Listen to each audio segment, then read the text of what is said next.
an awesome guest this evening, former partner, digital interactive creative director from Grip Limited Toronto, John Finkelstein. Throughout our live feed tonight, we suggest that you tweet us your questions. We're using the hashtag AdTLC. We have Matt Lee in the studio following the Twitter feed, and he'll be throwing us some updates from time to time. But before we get started on tonight's show, I have a little shameless self-promotion I got to go through. Actually, I'm quite proud this evening to talk about our program here at Seneca and what really drives us, the faculty, and certainly our students, and what makes us very proud, first and foremost, student success. I brought along a couple of friends to share with you, and a shout out to 11 very talented and about to graduate students from the Creative Advertising program. Our program is all about experiential learning, whether it is with agency partners who bring live client brief opportunities to the students, or the student competitions that are sponsored by various ad agencies and associations. This year, our program entered 2 student competitions, the Cossette Communications Grow-Op and Grip Limited's The Juicer. We are very proud to say this year we brought home gold and bronze. First, let me congratulate the team that brought home the bronze in the Cossette Communications Grow-Op. This lovely little gem here that I'm holding, I'm quite impressed with the whole concept of 3D printers. And so we got our little Cossette, our little Grow-Op, and that's quite a neat little trophy. This team, I think we're going to be putting their picture up on screen for you shortly, was constructed with a group of strategic planners and creatives. On the strategic planning team, we had Jacqueline Houdon and Joanne Mora. The creative development team was driven by a team of writers, Matt Corona and Joseph Morella, and art director Jeffrey Gloss. As a program, we've done very well with the Cossette Grow-Op in the past, bringing home gold, silver, and now our second bronze, plus countless internships directly from that competition. Finally, this year was the first year for Grip Limited's Juicer. 9 other colleges and universities entered the competition, and we brought home the gold. This is just our little piece of trophyware. Very expensive, by the way. Yeah, Swarovski crystal. Yeah, I think it's a trophy shop at Yorkdale, but we're proud just the same. The students really squeezed out, pardon the pun on the juicer, but they squeezed out a really tough and challenging brief for one of their clients, Honda. It was a true digital brief, and proudly, with our gold, the team did well. I think we'll have a picture of that team also.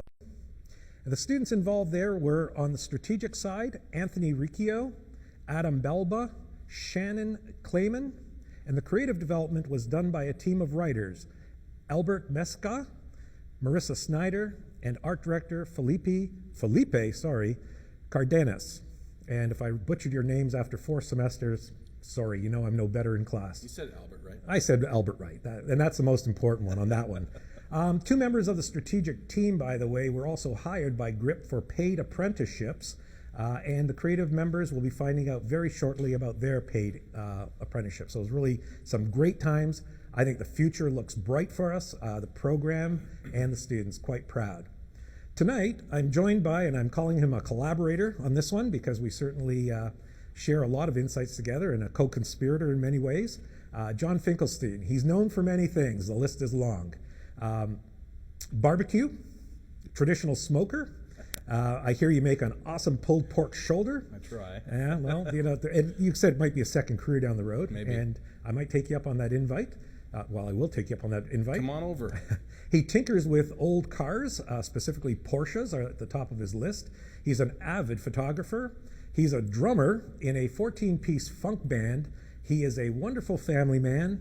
And John was one of those early adapters and became very passionate about interactive media, harnessing new technologies to create both memorable interactions and engagements. He's a true believer in the power of ideas, and I imagine the power of storytelling. But before we jump to the power of ideas and the power of storytelling, let's hear a little bit about your wild ride or your ride into the ad business. How did it start for you? That's a great question. You know, a lot of people ask me that because they want to know how did you get started. And I didn't even know that advertising was a career when I was in high school. So I actually spent a lot of time working with my high school to make sure that well, the students are pretty savvy now, but 10 or 15 years ago, they weren't. And I have my master's in English literature, and I actually thought I was going to be a professor for a long time, but I don't really like tweed jackets and leather patches, so I knew that probably wasn't the thing for me. But when I found out that advertising was actually a legitimate career and it could harness all the things I really like to do, I love storytelling, I love theater, I love writing, I love music, I love being the center of attention sometimes, for example. So it was kind of one of those things I realized I could put all the things I really like to do and get paid for it. But I didn't even know that schools like this existed. Right. And if I did, I probably would have loved to have gone to one. But I just kind of harnessed every conceivable contact that I had. Anybody who knew anything about anything to do with advertising, who knew somebody who knew something, I asked. Right. Can I get in there? Can I talk to you? Can I have an informational? Give me a chance. And I was really lucky that there were some people who allowed me to sit in the agency, or there was a lot of small stuff at the start. I guess it was one of those things, no job is too small. Right. And I think my first campaign, talk about stretching your writing skills, was for plus-sized lingerie for women. So it was like 14 plus. It was like larger-sized women writing bra ads, and so I kind of got in touch with my feminine side, I suppose, at that point, and that's kind of really where it started for me. But what kind of a book would you have had at that point, coming out of a master's program? Like, one of the best writers I ever worked with, all but dissertation submission. Actually, he had his dissertation ready to submit, but told them they weren't worthy of reading it. Wow. Masters of English, he did it in Ezra Pound. Right. So you could know that probably drove him off the edge on it. Probably. But you're doing your master's in English. That leap to advertising, what kind of a book would you have had at that point? Well, I didn't have any book. Right. So that's why I spent a lot of time making sure, and I don't, am I supposed to look at you? No, like wherever. Just, hello? No. I spent a lot of time doing made-up stuff. So I had a lot of kind of retail and not very good advertising, if you will, off the start. And then there were projects, and as I started to meet people, meet art directors, I'm like, hey, I've got this idea for this. Hey, do you want to help me work on the? Can you do the art direction, or collaborate with me? And so I just started to fill my book with made up stuff, make up my own briefs, and kind of use that as a way to demonstrate my kind of thinking. As you look at and you get into the interviews, one of the things I always tell people when they come and show me their book is you kind of have to take me through it, right? Just don't sit there and let me leaf through the pages. You kind of have to control the conversation. So I used my book and the stuff that I made up to kind of show my thinking and how I would tackle a problem and that kind of stuff. And that's the power of where one's personality can begin to also drive a decision with the person you're showing your book to. If you can talk through your book, feel confident in your work, it makes that world of a difference, I would imagine.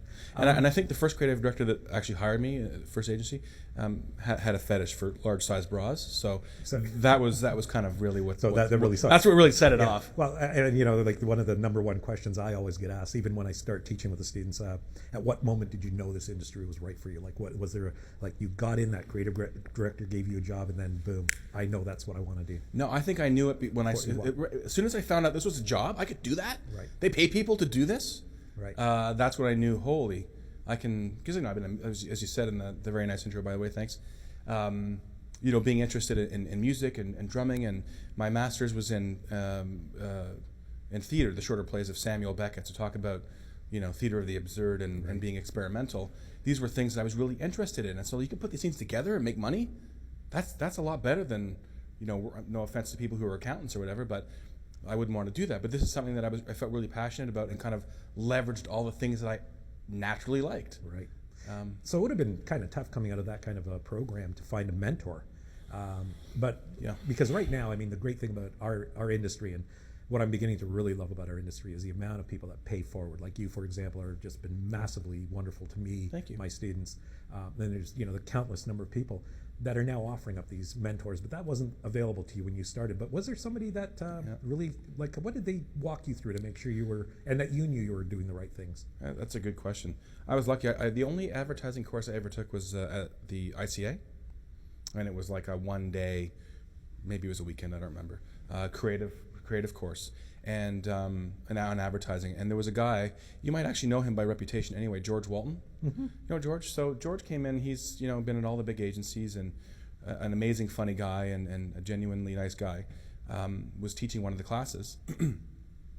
And I've never really been afraid of going up to people and kind of saying, hey, introducing myself and kind of reaching out. So George finishes the class, and I'm like, everyone's left, and I kind of go up to him, and he's a big dude. He's got a powerful presence. And I basically said to him, I said, hey,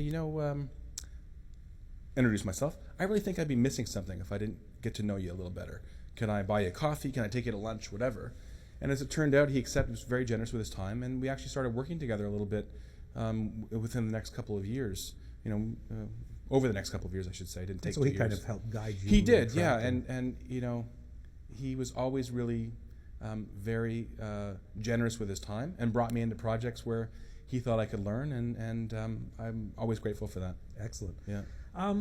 This is kind of a tough one, but and it's always a painful question that we're trying to get a real definition for.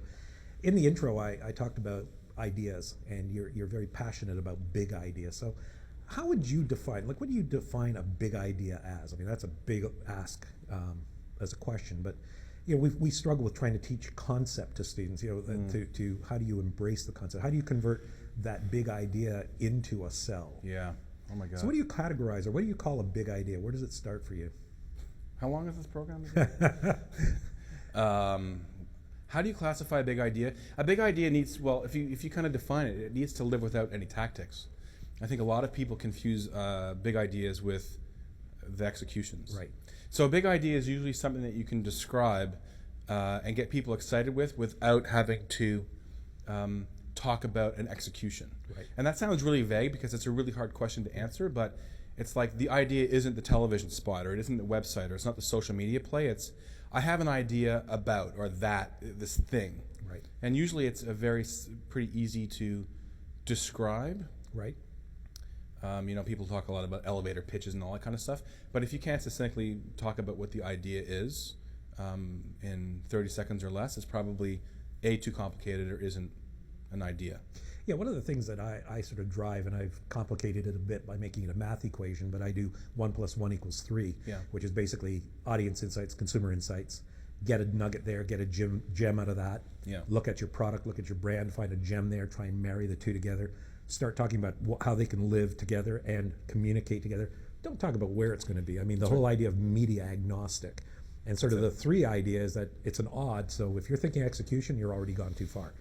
Keep it around the simple idea. BMW said, we're the best at engineering, craftsmanship, safety, driving, and then the ultimate driving machine becomes a core big idea. Yeah. And also, you have a big idea when it naturally has lots of tentacles, and you can go, oh man, it could live here. That could be really cool. Or imagine that. Or, oh, we could do it over here. And it has this natural ability to kind of be self-sustaining in a way. Do you have a process in developing? I lost a job one time because I don't have a process. I remember interviewing really early on, and one of the creative directors asked me, he said, so what's your process for coming up with big ideas? And I kind of said, you need a process? And the interview was pretty much over at that point because I think he had a process. Right. Process, whatever. I'm usually pretty glib about saying fear and surprise as my process. It's a hard one because I think sometimes it's a bit of a different, you kind of have to look at it differently depending on what it is you're doing. Right. So I don't think I have one. So you don't have one where you sketch out, number of stick figures and put together wax of images that. I think it's really important to not limit yourself early on. Right. I think a lot of people, when they kind of come into the business, they're very quick at editing, being self-editorial. Right. Especially in brainstorm sessions when younger people go into them and they say nothing, or my idea is not very good. I think having lots of ideas, first of all, you need to understand the brief. And you need to understand what the business problem is and what it is you're trying to solve, or what the opportunities are. But I think it's really important to kind of let your imagination go and allow yourself to say, I always start sentences with what if, or wouldn't it be cool if, or whatever. And I might not have any idea what it means or how to execute it. sometimes it's just a word or a feeling, and I'll say, if I'm working with a partner or a group of people, I'll just say, I don't know what this means, but there's something about this, I don't know, vision. That'd be cool. Right. I don't know what that means, but there's something about the spark. Like, allow yourself to kind of go and wordplay. And there's lots of different, techniques that people can have, whether it's, discovery cards or, looking at magazines and brainstorm sessions. But you like the idea of just leave it wide open until you feel something come into you. That's how I like to work. Yeah. And then you can edit it later. Bruce Mao is very good. Yes. He has that quote of saying, if you don't know where to start, just start somewhere. Start somewhere, yeah. And I do that all the time. Yeah. When you see a brief, what's the first thing you attack? Like, oh my God. Like, I look at the timeline. When is this due? Yeah, okay. So, yeah, I that should have been self-answering on that one. But, I used to, I'd go to the objective. Like, why are we here? What's the problem we're trying to solve? And then I usually would look at a promise or something that the campaign has to say. And then I look at demos. The rest of it is moot to me. But I read it eventually, but those were my keys. Yeah. So what do you attack? It's pretty similar. Yeah. I like briefs that aren't too full of stuff. I think a lot of the consumer portraits and a lot of things that a lot of account people like to do to kind of round it out are important as kind of the appendix, if you will. Right. I like to figure out what, for me, the ultimate question is, what's the business problem?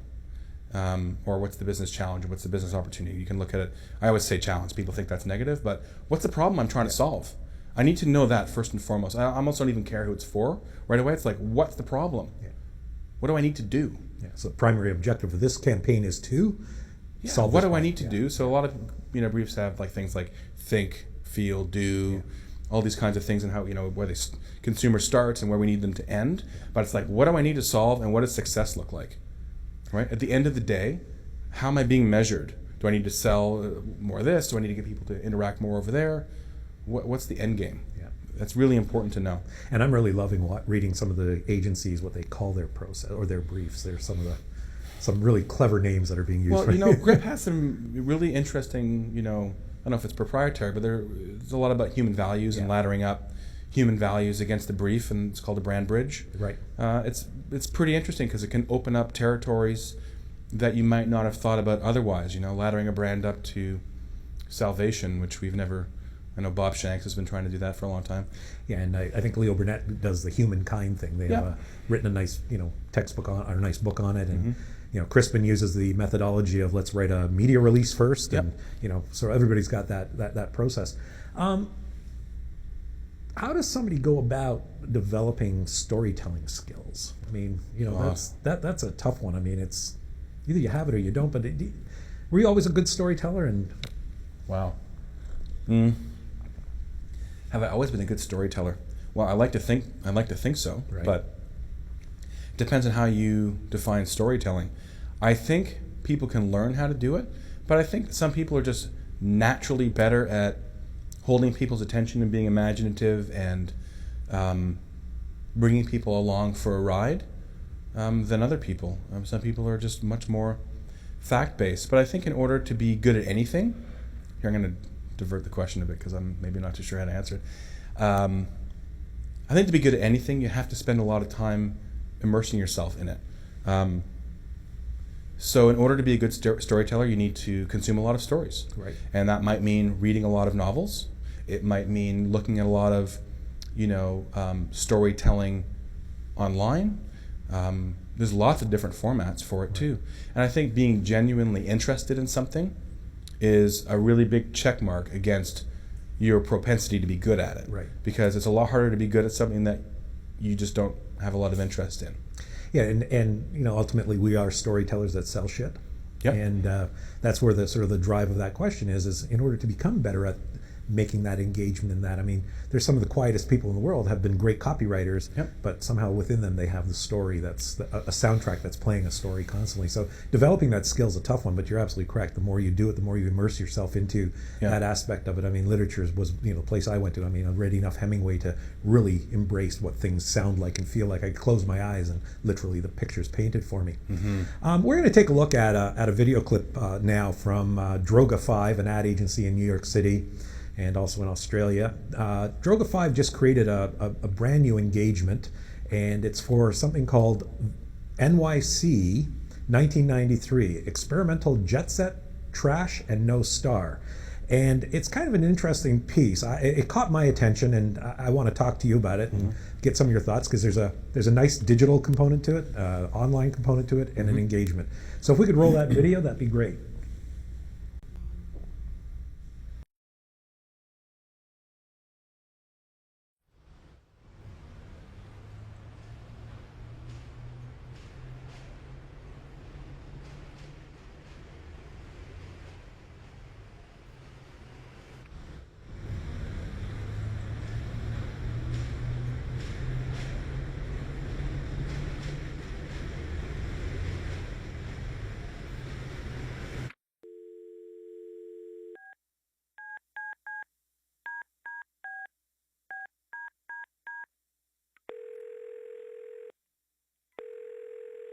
Hi.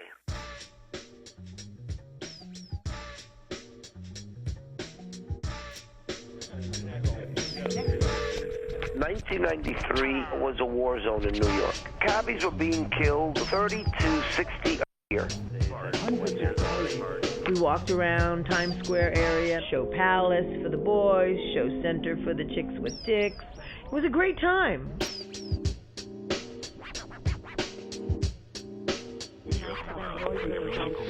We were still within the AIDS crisis. I saw the worst of it and the hope that ultimately we offered. The 93 biennial was most striking and iconic. It's the biggest puddle of fake vomit ever exhibited in any art museum anywhere.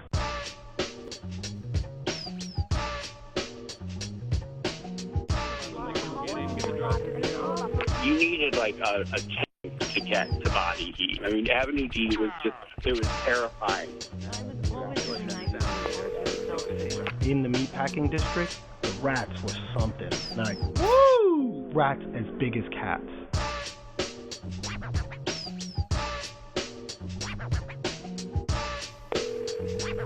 Hi, I'm Robin Bird. I'm Jim Abbott. David Boulay. This is Chaz Palminteri. I'm D.B. Buck. Jennifer Garnerman. Ken Soper. Mandy Hummer. Joshua David. I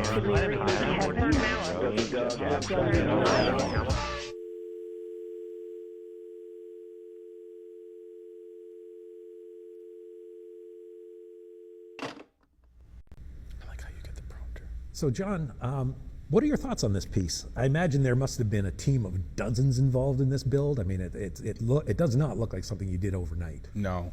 One of the things I really like about it is how multifaceted it is, right? So I love the open spaces and, you know, using anytime you bring time machines in anything, I naturally love it.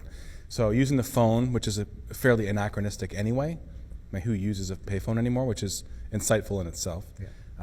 Is very cool. And I remember saying to my wife, I said, you know, Droga just did this thing where like they're using the telephone as a audio time machine. That's really cool. And the fact that they're doing installations, and so it's not just the regular, you know, Facebook campaign, or it's just interesting. It's an interesting use of media, which I really like. My thing at the end of it is like, I want to see some measurables at the end, like, yeah, because, you know, it calls into question, what does it really do for everybody? You know, like, what, you know, I pick up a phone, call this number. I know, like, if you call from the cell phone, we did this in class the other day. I asked the question whether one of my students actually used a payphone last summer. Nobody else could remember when they used the payphone last. Yeah. So that tells you something about the generational element. Does it cost 25 cents? I don't even, you know what? I don't even know what it costs. It's an 800 number, right? Well, this one is 800 number, yes. So it doesn't cost them anything. But I don't even know what a real payphone would cost. I think it's 25 cents. But maybe you can call it collect. Well, maybe. I dialed the 1-8, so we dialed it in class. I was actually going to do it on the broadcast so you could hear what they go through. And so when you call from a cell or a landline, one of the voices comes in, a character who tells you, I've wanted to be a tour guide all my life, so now's my chance. So thank you for calling. And then it even tells you, so get off this cell phone, get off this landline, you know, get to a payphone booth, hear about New York, it's great rich history, we're taking you back to 1993. And 1993 was a pinnacle year for New York. So you had first World Trade bombings, Giuliani's cleaning up of Times Square, the homeless issue, I mean, they swept that up to whatever. So it seemed, and so this whole exhibit celebrates this. So and again, I'm wondering, would traditional media help drive people to the new museum to look at this, or is this going to drive more people? It begs the question, who is the campaign for? right? Is it for New Yorkers? Yeah. In which case it's like to celebrate and to kind of, I guess, look at and compare where they are now versus where they used to be, and to feel really proud about living there and celebrating the city? Or is it, I haven't seen any other sort of traditional media for it, so if it's a tourism play, that could be pretty cool. Yeah. The thing I didn't really like about it, though, is I didn't find the tourist points on the phone to be that compelling for me. You'd almost need to know the story in advance for it to make sense. Yeah, I was a little bit like listening to Eartha Kitt in the back of a car, cabs. You know, I didn't really, I love the insight behind it, but I didn't really quite connect with the content. And maybe that's because I'm not a New Yorker, and, you know, it was a little bit lost on me. And there's a couple of pieces inside me, because I spent a lot of time in college and my early part of my career going to and from New York. And I miss pre-93 New York. There was some, you know, Times Square was really interesting at around 7:30 in the evening, and got even crazier at, it got even crazier at 3 o'clock in the morning. So you know, so I missed that little piece. The city that really, truly never sleeps. Never does. And, you know, some of my colleagues at other schools have said, "Are you out of your mind taking 50 students every September down for Ad Week?" And I go, "It's the best time of their lives." And you get some really good pictures for your Facebook page. Absolutely. You know? I collect agency signs. I know, I like that. Yeah, you know, so here I am on the terrace of Strawberry Frog. And I'm at Barbarian Group right now. Yeah, but, it's great. I love that. Yeah, it's a lot of fun. Well, and, you know, that just goes to like where the kids get exposed. So I love New York, and piece of the coolest teacher ever, man. Absolutely. Thank you. Here's an interesting question that's a little bit of from outfield, and actually I believe Albert tweeted this one into me earlier in the week. Oh, yeah. And that was about the thoughts on crowdsourcing, and it's going to lead into a piece of work that was done at your former agency, Grip. But what are your thoughts on crowdsourcing? Well, I think crowdsourcing is a really interesting and important part of advertising and marketing these days. I think there's a level of expectation with consumers where they actually want to be a part and help write brand history, which is really cool. Having said that, you need to be careful about it too, because, you know, consumers, generally speaking, aren't as talented, experienced as people who get paid to do this for a living. So I think when you can harness consumers to sort of write their part in the brand story and do it in a way that really makes strategic and creative sense, fantastic. Right. Love that. You know, there's a lot of Me Too's out there. There's been lots of agencies who've had consumers do, you know, write our next commercial, or, you know, be in our ad. Doritos, Super Bowl. Yeah, which is great. I mean, look at the success they've had. Yeah. It's fantastic. Yeah, I just think it's you have to do it in such a way that really makes sense and doesn't feel Me Too. Right. I'm pretty big on the not Me Too thing. Right. You know. Another thing we talked about in sort of when we were having a little bite before the show, crowdfunding now is becoming, you know, sort of a new play for not only clients looking for new products to bring in. You know, there's also, so talk about the crowdfunding. So models who that isn't are like addicted to Kickstarter? Right. I mean, it's like, you know, raise your hand if you aren't funding stuff. I mean, it's really an interesting way for, you know, to cut out the middleman, if you will, in terms of production. But I love the fact that the really smart innovators in the Kickstarter or crowdfunding space aren't just using it as a platform to fundraise. They're also using it as a way to elicit consumer feedback and allowing consumers to kind of help write what the product, and I do a lot of product funding as opposed to, you know, documentaries and art, even though I've done a few of those. It's about, so, hey, we have this thing, here's a prototype, what would you like to see as an improvement, and allowing the consumers who are backers to kind of feed into some of the things that the inventors may never have thought of. So I love that kind of reciprocity. I'm going to get a really neat product, I'm going to be on the inside of it, I might get it as a better deal, because typically these things go out and market afterwards. But I actually might have a valid build, an add on to the prototype that makes me feel like I contributed to. Yeah, and we're seeing movie scripts being funded this way. Where, like there's an ad guy from, I think it was Detroit, he did Lemonade, which talked about the unemployment issues, and he funded, I think, 1 second increments, and people bought, and he funded the entire thing like through this, and people love it because it's your feeling of collaboration. And yes, there was people that wanted to tell their story. They bought their 1 second or 10 seconds, and then boom, here's what happened to me. And so, there's some great stuff that comes out of it. Although this is not crowdfunded, and I think it's the closest thing we can look at a crowdsourcing piece. Grip Limited did a movie recently. I think in many ways it's probably the first major motion picture, 88, when I say that, it's 85 minutes plus of literally branded content for Kokanee beer, one of their large clients, primarily a Western Canadian beer.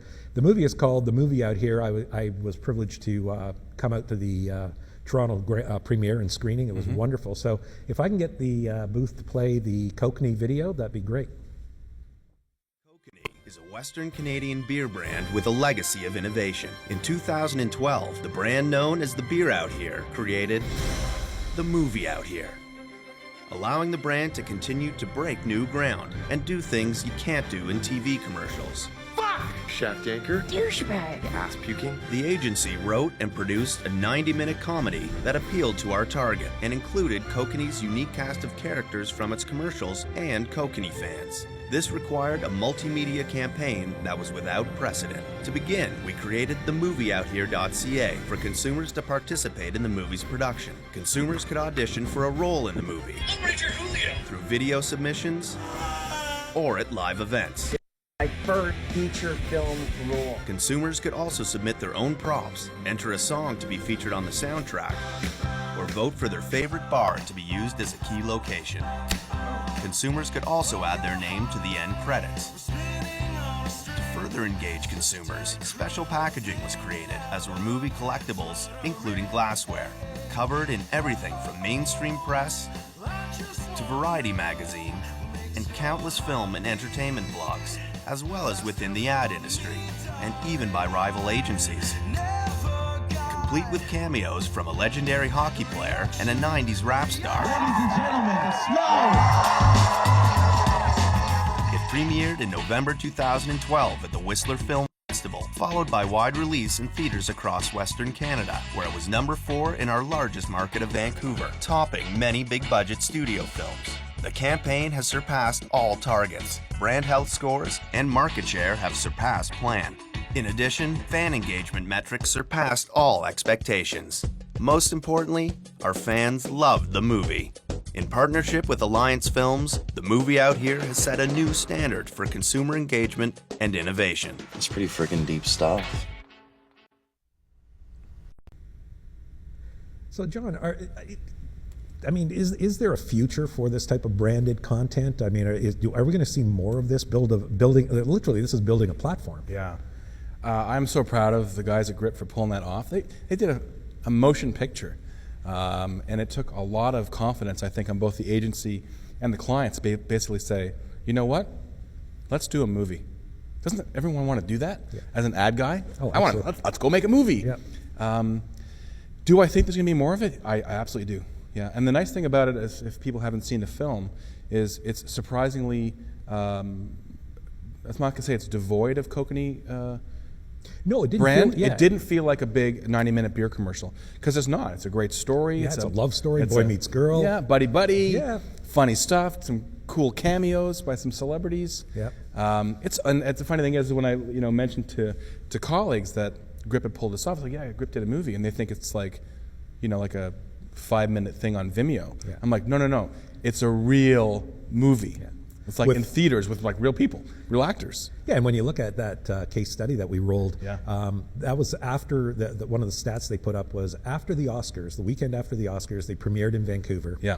They were the 4th highest grossing film in Western Canada, ahead of Lincoln and a laundry list of Oscar winners. When you can do that now, obviously there's a love for the brand out west. I mean, the Ranger. They could have done a movie on Let's Find the New Ranger when they went through that shift in strategy. So I wanted to know really like what the future of this kind of stuff is going to be. And well, I think the nice thing is that when brands kind of do it, it's nice to be able to pave the way, and then for other agencies or other clients to be able to say, there's a case study there. Yeah. Because I think one of the things that people want to know is, so what's it going to do for the business? Is there going to be ROI? How do you do this? Has anybody ever done it before? So fast followers, I think, definitely can be there. And I think that kudos to the guys at Grip for being able to kind of set it, the course, if you will. Yeah, Randy Stein, by the way, alumni of our program, which Right. I'm always going to be proud of. I always give that big up on Randy. Dave Crichton, Yep. it's sort of like big leads on the creative there. And Grip was never known as an agency that did the big award show entries. In fact, for the longest time, they never entered anything. That's right. I'm praying that they really do put this out there for the award shows, that it is at Cannes, that they go to Clio, one show, because I really want to see how it measures up with the agencies that are going to be judging, the juries that will judge this. And, and then if it does well there, to see how that motions forward the momentum of a new platform. Yeah, I just think clients need to be brave. Yeah. I mean, these are best case scenarios. People say, what makes a good brief? A good brief says, here's my budget, sometimes not even. Here's the business problem, here's my spend. You tell me what we're supposed to do. Don't give me a brief that has KPIs against Facebook and all these different tactics, because that's going to write the course of where you're going to go. So just let the agency solve the problem and figure out how to do it. Yeah. And you would only be able to get the outcome, let's do a major motion picture, when there's no prescribed executional mandatories, Right. other than we need a logo. Yeah. Right? Have the truck turn the corner slowly. Right. That sort of stuff. Great. We're going to shift the gears for a second and go to some questions from the Twitter feed. These came in a little earlier today. The Twitters. The tweeps. One of I'm a big believer in transferable skills. Yep. Or what we might call soft skills. Like playing team sports. I know for me, I played team sports. It helped develop leadership, teamwork skills, motivation, etc. So in terms of soft skills, how important are you seeing that, or what is, when you're looking for them, what soft skills did you bring to the table that you use every day? And by soft skills, you mean things other than advertising? Correct. Like we know as that, opposed to public speaking.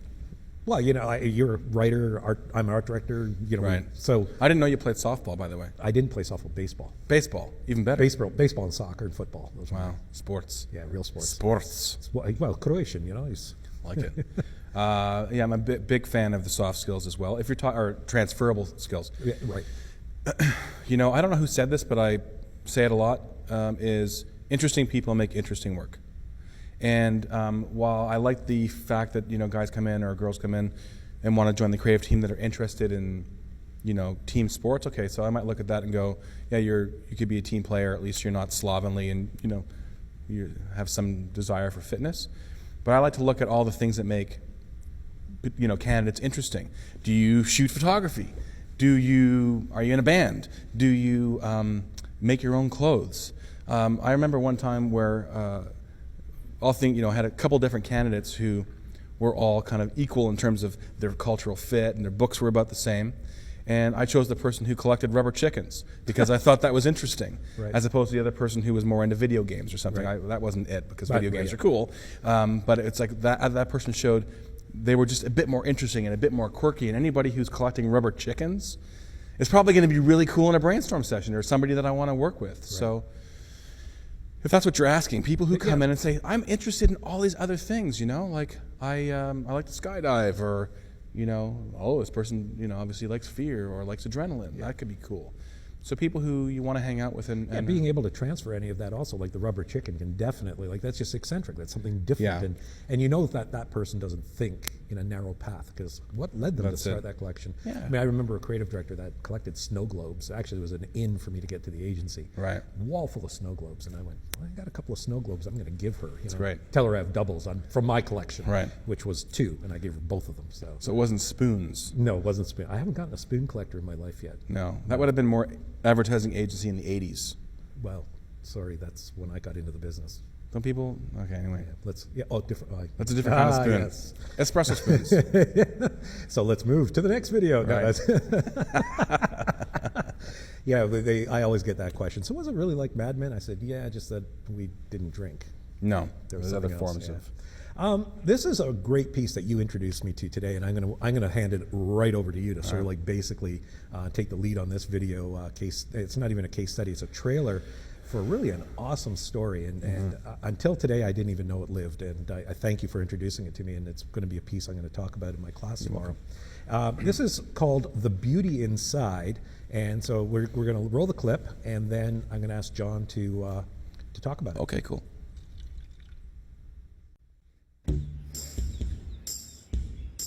I have this condition thing. Every time I wake up, I'm a different person.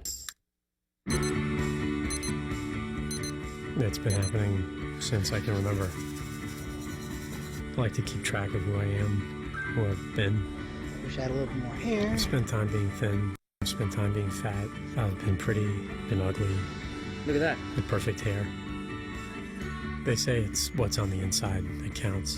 It's kind of hard to count when nobody can see your insides. I'm Leah, by the way.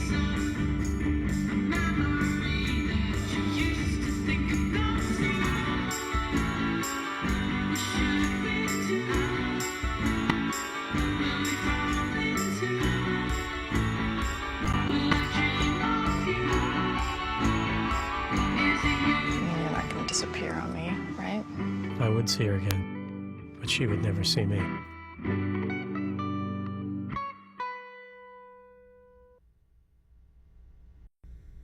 So, John, tell me, how did you find this piece, and how did this come into your life? Because it really, when you sent it to me today, wow. Yeah, it's got a definite wow factor to it. The fact that you haven't seen it, though, I think it's been out for a little while, makes me, I don't know how it did for the business, but if you look at it from a purely creative exercise, I love the fact that they call it, it's a social film. Yeah. It's beautifully produced. It's done by Be Real. And I think I was just kind of looking at their site and looking at some of their work and trying to, get inspired a little bit, because that's certainly one of the things I think creative people do is we look at other people's work, and they're consummate storytellers with what they do. But I love the fact that it's really interesting. The notion of this guy waking up and being a different person every day, fascinating to me as a writer and a creative person. It's just a neat idea. But I mean, it certainly marries really well back to the whole intel inside, the beauty inside. Right. And I think they did a really nice way of talking about different demographics, and again, like the grip piece, the kokanee piece, the product features very, very small role in it, but it's just so interesting. And I don't know if you've seen the movie Sideways? No. Okay. Well, anyway, it's a very, you should watch that movie if you haven't seen it. It's very mature, this piece. It's episodic, so it happened on YouTube, and they did it every Thursday, I think it was, for 6 or 7 weeks. And I love the fact that they were really, and you asked me the question earlier about crowdsourcing. The crowdsourcing is really interesting because Alex wakes up as a different guy every day, and they use video capture technology and using your webcam on the website to say, hey, here are some sort of themes we'd like you to talk about. And they gave some good guidance for people, because that's always one of the pitfalls in crowdsourcing is people don't know what you want them to do. So they were very specific in the instructions, and they allowed people to talk directly to their camera, because Alex in the film keeps a diary of who he is every day, because he's never the same guy twice, or girl, because he's both. And allowed, and in the final edits, they actually brought in a lot of the stuff from the community. Yeah. So as he kind of goes through and is doing these video diaries, these are people right from the web. Yeah, and Facebook, they have 8 languages, 13 countries. Yeah. I mean, just a massive engagement. And when I started reading that, the audition, the casting couch that they have there, so everyone can give a good participation on it. So, but thank you for introducing me to that, and I hope the link to the site as well as that video and more information is tweeting out. I think shortly after our broadcast, it's going to go up, so you can find the beauty. It's out there for you to see. But I meuld just do beauty inside. Actually, we're tweeting it out as a beauty inside the story, and then a link to that. Oh, okay, great. The page. So yeah, it's so well done. Yeah. I would have loved to know how that was presented to client. Yeah. I'm assuming it was pretty expensive to do. Unlike the grip thing, it wasn't like released theatrically in theaters, but it's a real film. Yeah. And whoever did the music, and my wife was making fun of me because I was getting a little misty towards the end, because the combination, the acting is fantastic, which is not always something you expect from brand web films, and the combination of how it was shot, the acting and the music, It's delightful, absolutely delightful. I love it. I have no idea what it did for business. That's again, I hope to follow up with that. I'd love to know, because it's as important. It's Glenn Hunt, who's a friend of mine. Yep. We kind of talk a lot about are we artists? Are we commercial artists? What's our role as creative people, advertising people in the work that we do? Is it good enough to say, this was a fantastic creative piece, execution, I love it, I want to show it to my family and feel really good about it, and drive significance out of that? Is that enough? Or what about the business side of it? What did it do for clients? Are their objectives met? Are they happy? Is it a happy story for them? And you can't live one without the other. Client can't live without great creative, and there has to be an ROI, that damn term. But I have a thing I introduce my students to, and it's actually Jack Neary, I think, that introduced me to ROI, from relevance, originality, and interesting. Think of your creative work with ROI as well as the business ROI. That's great. I love that. Relevance, originality, and interest. Was he jumping down a flight of stairs when he did it? No, he was sitting in New York at his office, and he just finished doing a shoot with Matty Ice, the Atlanta Falcons quarterback. So he was kind of all stoked up, and so Jack's a great guy. That's a great, yes. And Glenn Hunt, I mean, what a uber creative. I know. I love that guy. And he's like Yoda. Yeah, it's and without the shortness and the weird voice. Yeah, and a nice beard and cleanly coiffed. I mean, he's one of our good guys. I followed his career, and he's been generous whenever I've needed stuff from him. Yeah, he's a terrific guy. And I hope I've lost track of where he's if he's landing anywhere or. Oh, he's got plans. He's got plans. Excellent. Yeah. Plans. He has plans. Yeah, we'll leave that Nigel. part for down the road. Yes. Yeah, I love Glenn. Matt Lee. Matthew, you're following the Twitter feed, so let's see what you've got going there. Yeah, so a question came up. What are your opinions on any issues with ageism in the industry? That's a good question for you. You go into teaching. No. Yeah, really. There's Allow me to present the creative. Yeah. Ageism, that's a really interesting question. Well, my students are different ages now. I mean, when I first started teaching, I could pretty much count on my students being, between 20 and 23. I've got students that are entering my program that are 29, 32, 35, and that's, to start a new career or start something new. So ageism, maybe not at 32 is an issue, but at 45, 50, like. Well, if I'm being honest, I think that every industry has it. I would say probably advertising has certainly a stigma associated to it in terms of how old can you be. Forget about breaking in. I think people get burned out. I think that's part of it. Right. I'll throw it back and just say this. I think it's more about. So I don't think you're getting a job at 50. Right. I don't think that's happening. I'm not too sure where that would be happening. What industry. I'm done at 55. You're done. Yeah. Okay. But I think what's important is your relevancy factor. Right. Can you continue to be relevant? Can you continue to be kind of tapped into what's going on? And if the answer is yes, then I think you can have a really long career. There's lots of, guys out there who have been around a long time and doing some brilliant work and doing some great stuff. And I think if you can prove that you own your agency, so you don't have to really care about it. Right. I mean, in terms of getting fired or getting let go because you're old. So, making sure if you get a stake in the business, if you can, that can help. But making sure you're relevant. If you're interested in advertising, then you're interested in all facets of advertising. So you can be, 55 and be, making intellectual property and coming up with really cool stuff and, making time machines and dealing stuff with robots. So there is hope now again for me. There is hope. Thank you. But only if you invent a time machine.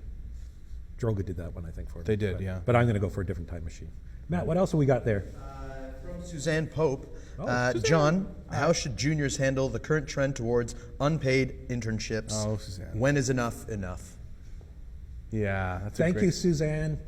Oh, Suzanne, I love you. I think interns should be paid, I guess. Yeah. Yeah, I do.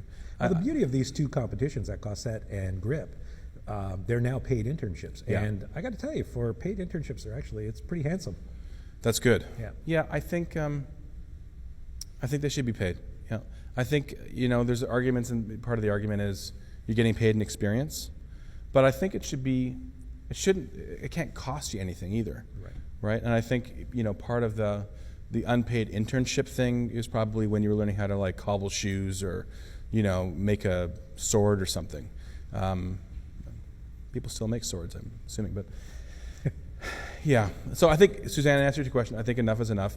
And I think the smart agencies now are saying, hey, it may not be the equivalent of a full-time salary, but it's certainly enough to not make it feel like it's you're taking advantage of someone. Because what's happening in internships, and especially the case at GRIP, is that the interns are producing work. And it's not that they're just shadowing a creative team, taking the same brief, and then their work goes in the garbage.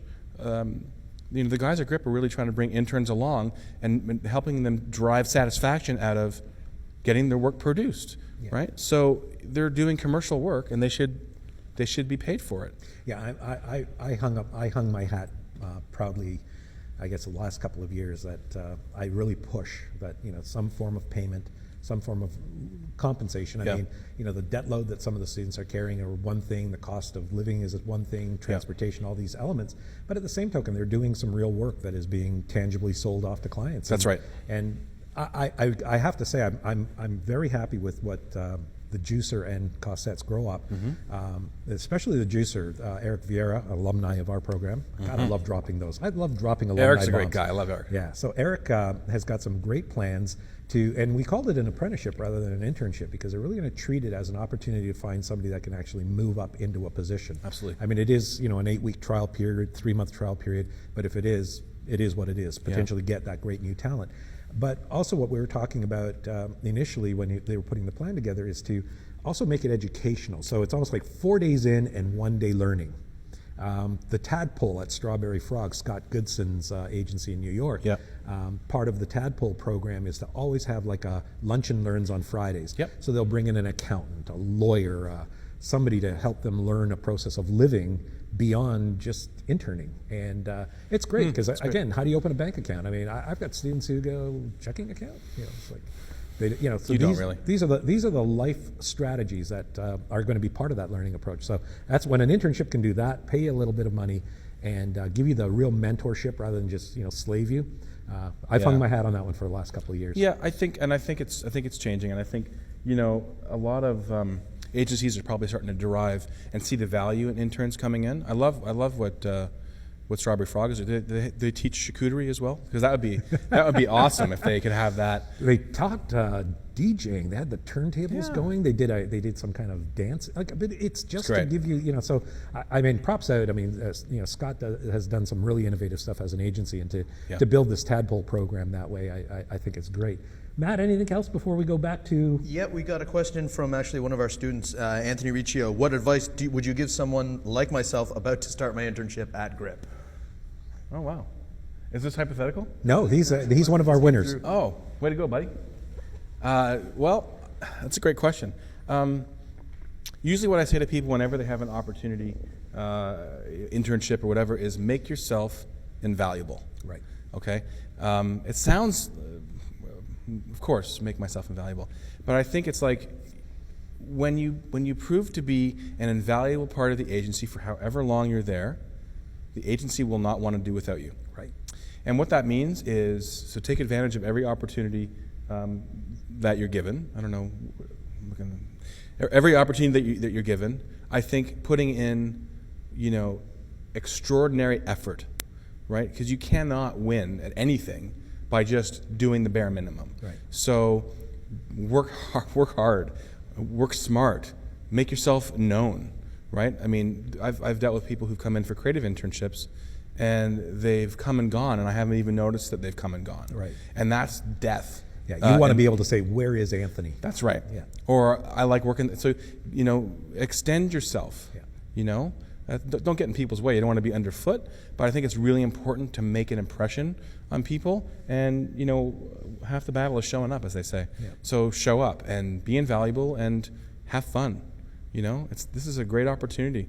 The people at GRIP are very gracious with their time. Yeah. So take advantage of that. Yeah, a lot of great people who pay forward there. I mean, I've loved, my relationship with them has been very tight, and I really hope that, I know Anthony and Adam, who are two strategic business students that are doing internships. I was very proud that they got picked up because there's a great learning experience there.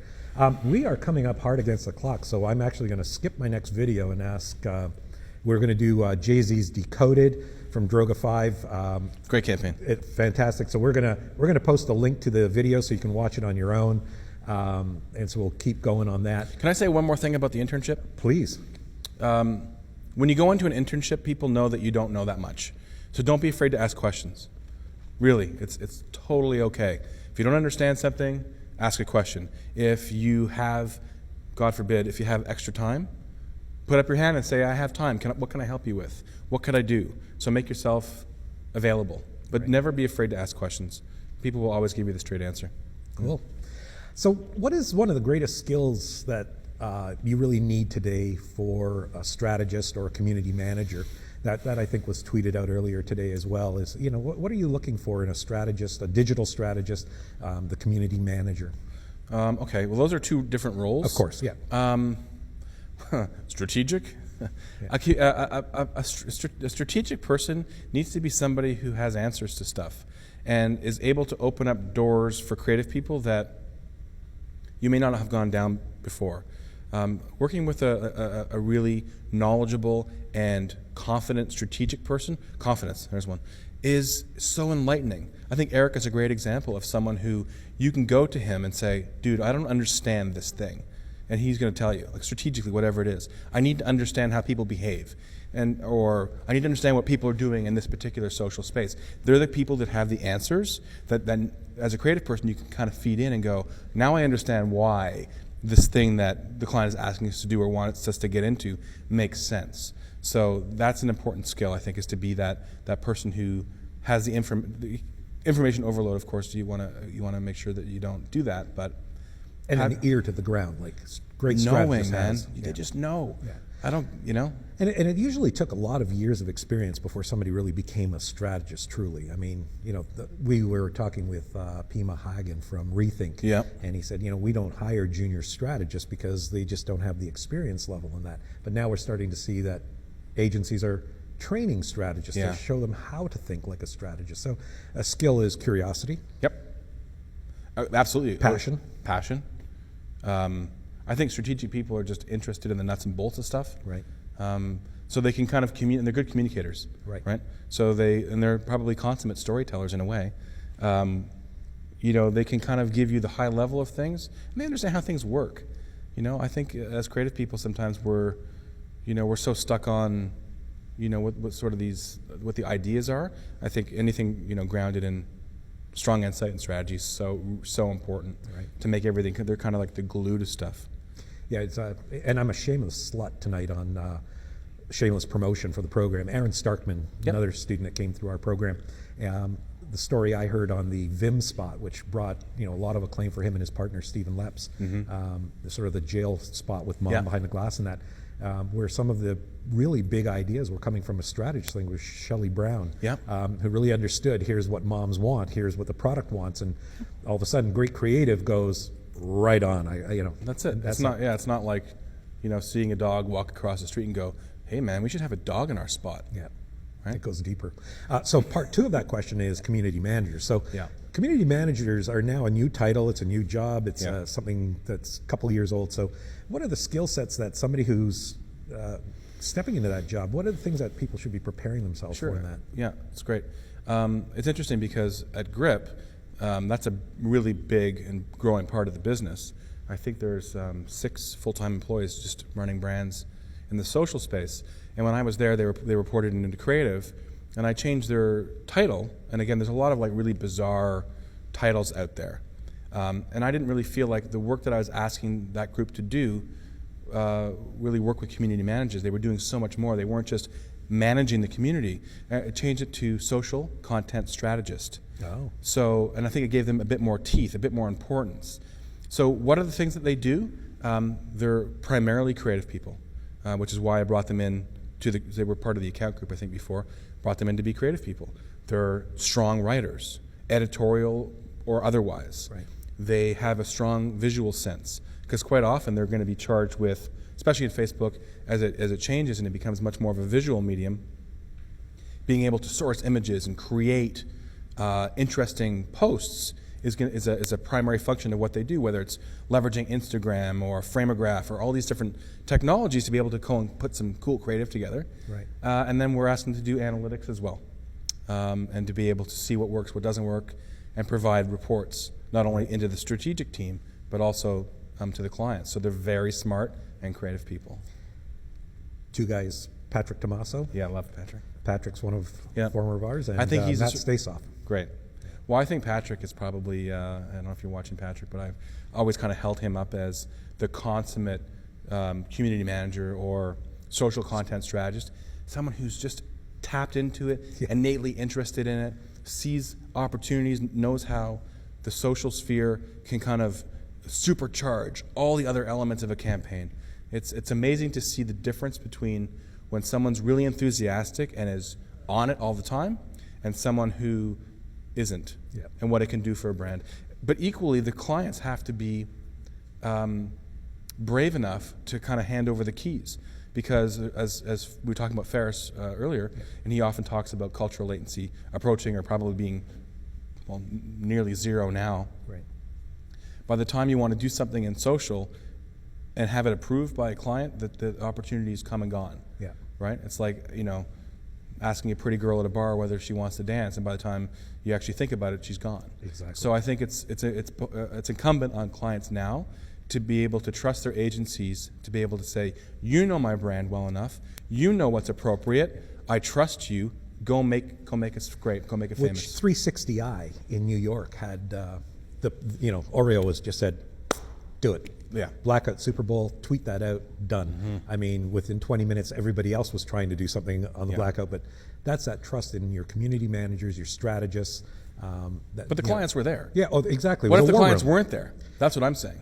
Well, that'll be a. But I think that proved that maybe they don't have to be the next. They probably time. don't. But I think they were there in the war room because they were wondering what social media was going to be talking about, the idea of their, cookie or cream. Right. And just to hear how that was going to go, and then somebody brightly thought, hey, blackout, you can eat them in the dark. And it's great, yeah. Wonderful stuff. We are really hard pressed on the end, so I actually have to go to questions that I've written rather than what's up on, because I'll never find it. Matt, have we got something online that we can go to quickly? Sure, absolutely. How do you manage your time and prioritize when you have to compete and come up with few ideas for different campaigns in a short time?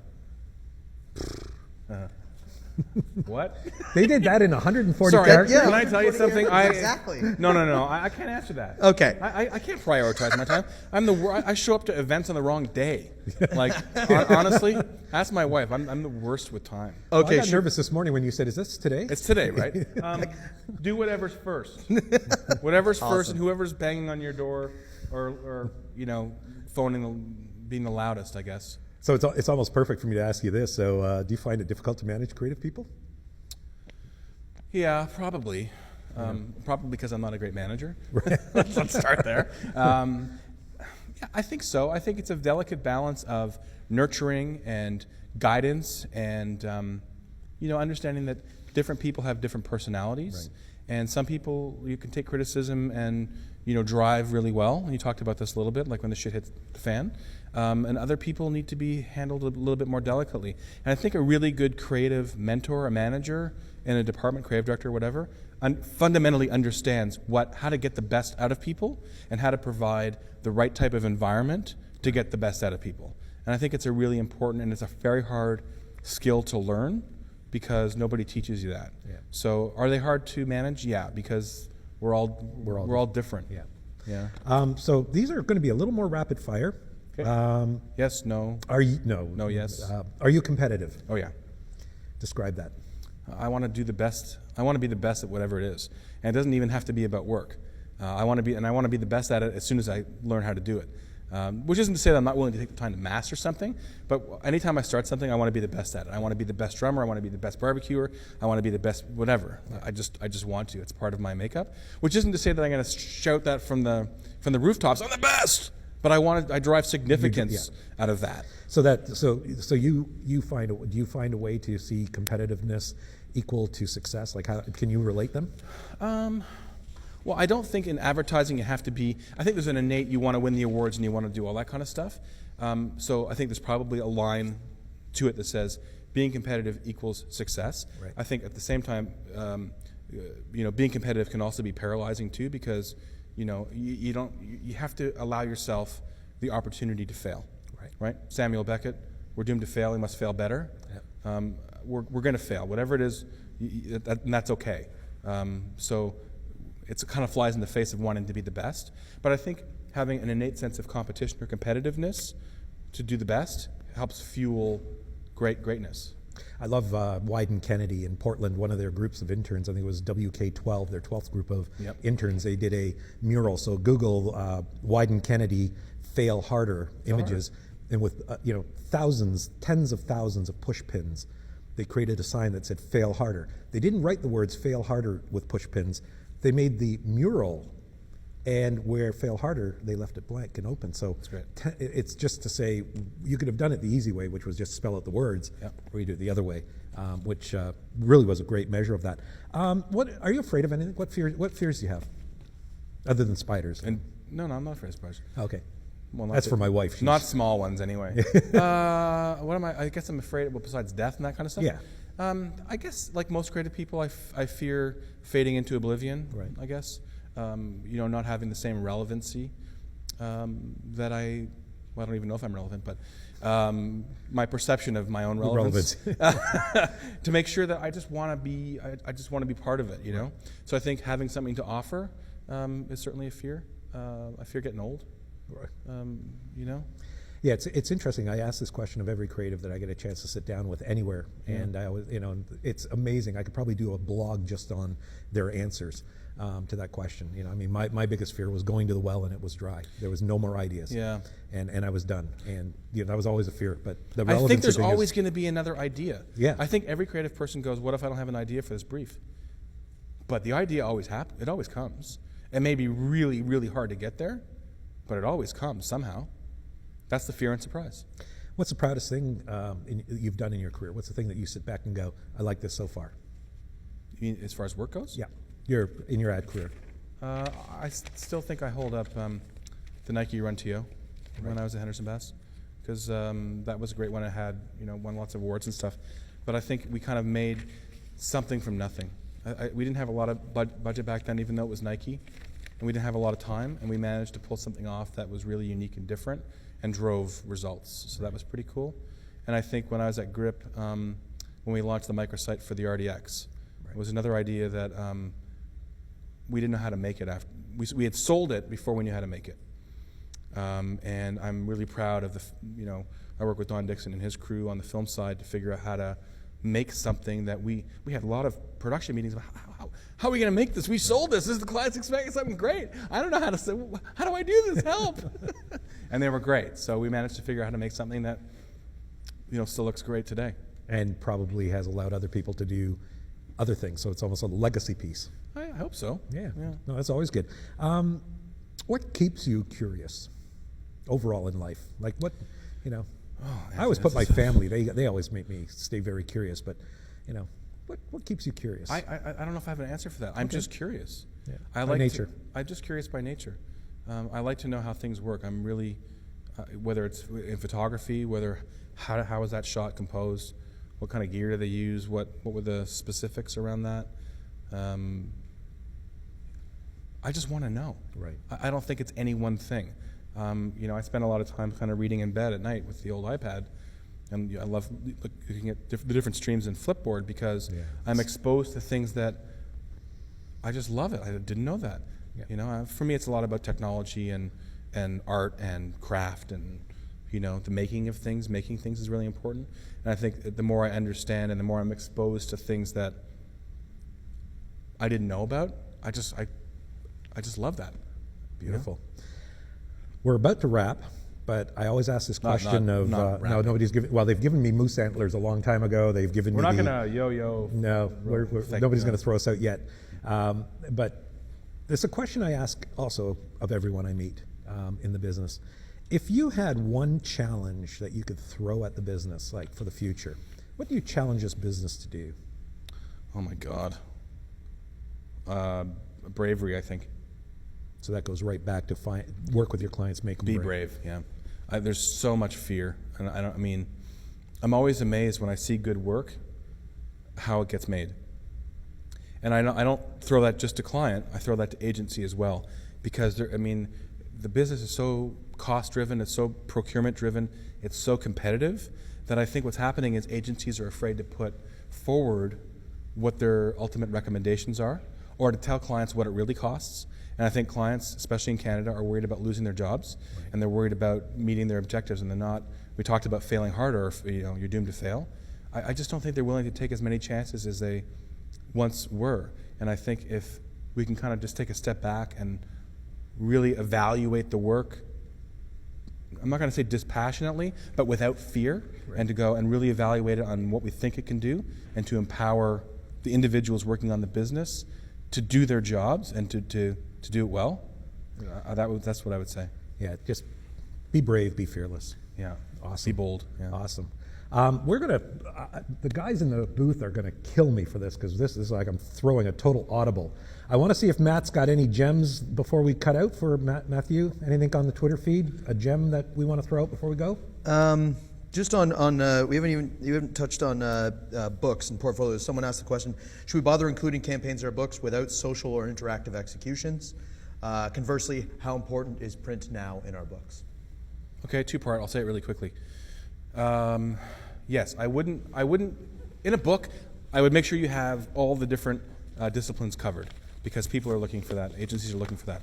So I think it's okay to have, the one-offs, whether it's a spot or it's a print or whatever, that shows wackiness or I love this idea because, but it's about, we talked about it earlier, campaignable ideas, so multi-tentacles. Print is very important still, but look at how you can make print cooler if you want. Right. There's different ways to do it. But I certainly, when I look at books, I want to see an idea that's blown out and multi-channel. It really shows how you think, and I think it shows whoever's looking at your book that you kind of understand, whether it's social media, whether it's interactive, mobile, events, installations.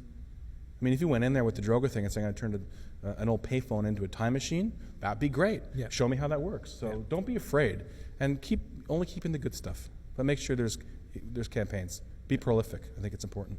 Yeah, Joe Piccolo from Draft FCB, the line he used at a portfolio night, I would rather see a kid walk in with one campaign in their book that's totally blown out in every channel, intelligently, effectively, and believable, and that they took the chances to blow it out, rather than just giving me 10 print ads and you leave from there. So I'm really, that's great advice, John. Yeah, I don't want to go through a portfolio that's print ad after print after print ad. Yeah. And I don't want to see like an iPhone app that just has like a screen grab on it. If you're going to spend the time to actually think about the different channels, and how they play out and how they kind of amplify the idea as opposed to just extending it. Yeah, what's the overall engagement going to be for the consumer, for the audience when it gets there? And again, making sure it has functionality, not just function, but a functionality. People don't want apps just to goof with. They want what, built on functions. So I hope the booth is going to figure out what I'm going to try and do here for the closing. So I'm going to close by saying, John, this was amazing. Oh, thanks. I think we could continue. I've got enough questions to continue for another half hour, but we won't do that, unfortunately. We have a limited timeline on bandwidth, etc. So my thank yous go out. You're awesome, and you're paying forward to the students. Every time I've knocked on the door, you've answered, and it's a privilege to have met you in the past and have bringing it forward in this one. So thank you, John, for joining us. Next week, we are going to have Judy John, CEO and Chief Creative Officer of Leo Burnett Toronto. We are probably going to be, I'm actually going to let this booth know we're going 90 minutes probably next week. She's awesome. She's going to be awesome. She's going to talk about, first off, Leo Burnett being one of the most award-winning agencies, not only in Canada, but globally, brought creativity as their drive rather than business and ROI. So I love what Judy's done there, so that's going to be a big part of our conversation. I certainly want to tackle the idea of women and advertising. I want to talk about something that I heard her speak about during Advertising Week here in Toronto, about advertising that can make a difference with communities. So I think we're going to be probably a 90-minute show next week. No promises, but let's see how it goes. So Judy John next week. Get your questions, tweet them in. We're constantly going to be monitoring our hashtag, which is AdTLC, which basically is thinking, learning, connecting. I'm also going to ask everyone out there if they would like to tell me what ad gave them an inspiration. So this is going to be our close before we roll credits. So this is our last video, which is by DDB. It's a legendary spot. I blame this spot back in 1969 for influencing me, inspiring me, and realizing that, holy crap, I could do something really interesting with the thinking that was going on in my head. This spot is called The Funeral for Volkswagen. So I'm going to ask everyone out there if they would be kind enough to tweet their piece that inspires them. It could be the piece that inspired you to consider advertising. It could be a piece that's keeping you alive in this business and motivating you to stay in this business. Let us know what that one piece was. Hashtag it to AdTLC. We'll continue this next week. Again, a magnificent crew we have here at Seneca College at the York campus. From our broadcast television crew, Alex Hall, Blair Richardson, and he has phenomenal students who make this happen. They somehow make me actually look like a real talk show host. I've truly enjoyed it, John. That's a major concern here. This is a big thing. Oh, I know. We're at St. Patrick's Day green, and you wouldn't even know it.